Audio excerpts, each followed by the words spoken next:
diskvalifikacija još i bolja. Zbog reklama, jel se nakon utrke i dalje priča o Alpini? Jer će se pričati o Alpini. Tako da, ja isto za. To je kao što je bio ovih Verstappenova kazna, kao zašto ne bolje, možda i to Alpini bolje. Tako je, idi. Zašto ne? Pa probajte, pa to i je formula. Nije formula sjedi i čekaj, nego probaj, pokušaj.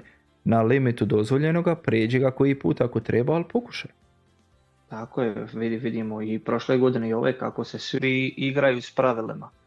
I vidimo kogod se igra s pravilima, taj i profitira. Vidjeli smo McLaren prošle godine, taj mini DRS, pa ove godine vidimo njega, pa vidimo Alpinu sa tim, pa onda vidimo diskvalifikaciju Ferrarija zbog te spuštenosti bolida, pa vidimo da si Sauber igra sa tim. Moraš probijati pravila. Neke momčadi si to ne mogu dopustiti kao što je Ferrari, da oba bolida da ne završe utrku, kao da ne završe u bodovima. Dobro, ali nisu zbog iste stvari. Istina, tako istina i to. Ne? Ali takva je danas stvarnost da se moraju svi igrati i probijati te granice i pravila i samo ići naprijed.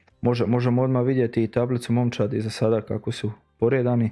McLaren prvi 188 bodova, Mercedes